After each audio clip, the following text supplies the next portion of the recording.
Rina melangkah keluar dari kamar mandi, masih basah dengan handuk yang melilit tubuhnya.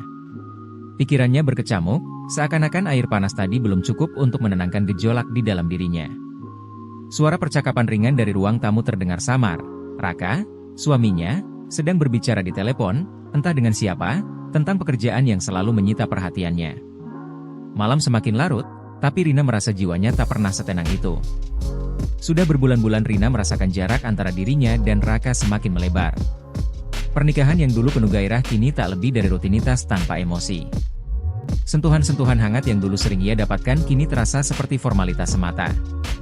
Mereka masih berbicara, masih saling mencintai, setidaknya begitu yang selalu dikatakan Raka. Tapi dalam hati, Rina tahu, ada bagian dari dirinya yang merasa kesepian, perasaan yang lambat laun semakin tak tertahankan.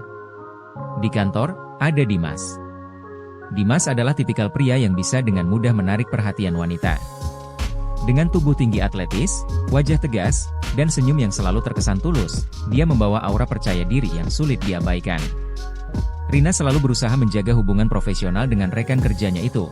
Meskipun sejak awal mereka bertemu, percakapan di antara mereka mengalir dengan lancar, terlalu lancar bahkan.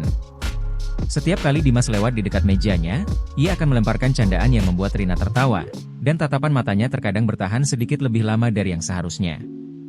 Di awal, Rina menganggapnya sebagai hal biasa, hanya kebetulan.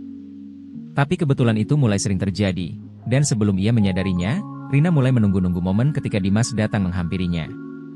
Puncaknya terjadi saat kantor mereka mengadakan acara gathering di luar kota. Sebuah resort mewah di pinggir pantai menjadi tempat di mana segala batasan yang selama ini dijaga dengan rapi mulai memudar. Malam itu, setelah serangkaian acara resmi selesai, banyak dari rekan-rekannya mulai menikmati minuman dan bersenang-senang.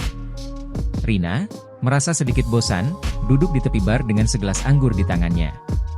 Ia menatap ke arah laut yang gelap, mendengarkan deburan ombak yang seakan memanggilnya untuk tenggelam lebih dalam pikirannya sendiri.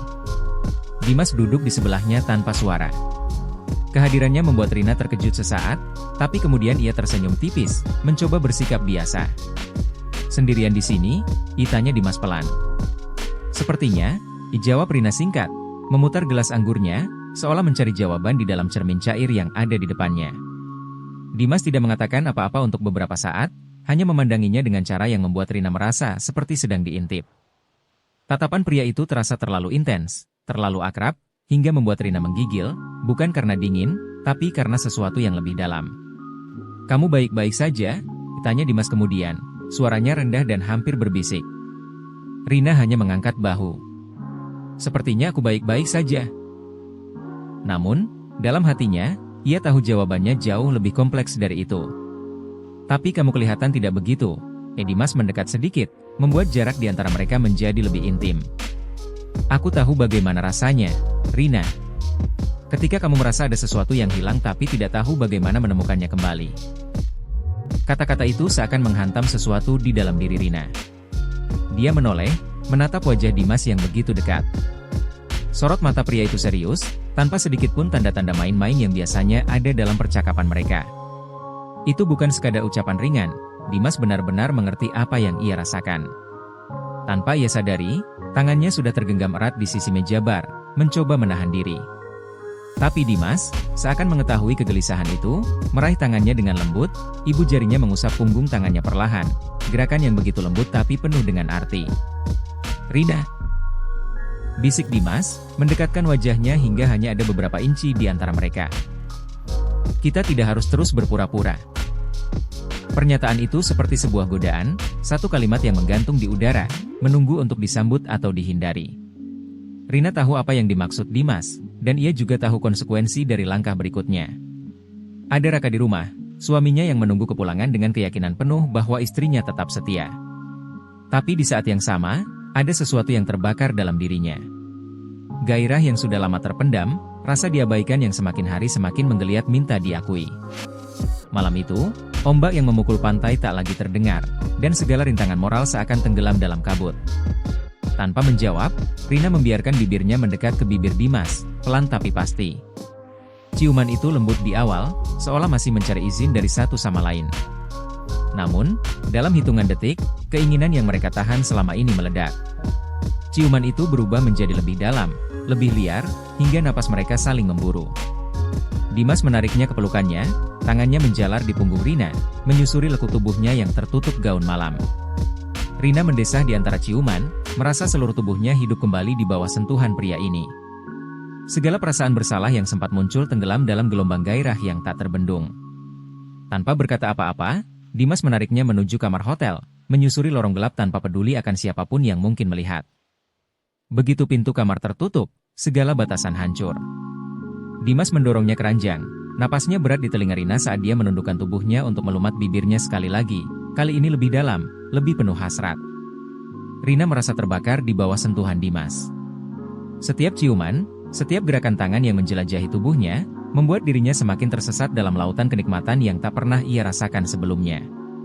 Seluruh malam itu dipenuhi dengan bisikan-bisikan penuh gairah, desahan yang terputus-putus, dan pelukan yang semakin erat seiring waktu berlalu. Mereka tahu ini salah. Tapi di dalam kamar yang tertutup, di mana hanya ada mereka berdua, rasa bersalah itu tak lebih dari bisikan kecil yang mudah dilupakan. Ketika pagi menjelang, Rina terbangun di sisi Dimas.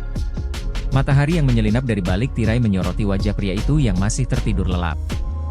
Rina menatapnya sejenak, merasakan campuran perasaan di dadanya, antara penyesalan dan kepuasan yang sulit dijelaskan. Dia tahu hidupnya tak akan pernah sama lagi setelah malam itu. Di satu sisi, ada Raka yang menantinya di rumah, suaminya yang selama ini menganggapnya sebagai istri yang setia. Di sisi lain, ada Dimas, sosok yang telah membangkitkan sesuatu di dalam dirinya yang sudah lama mati.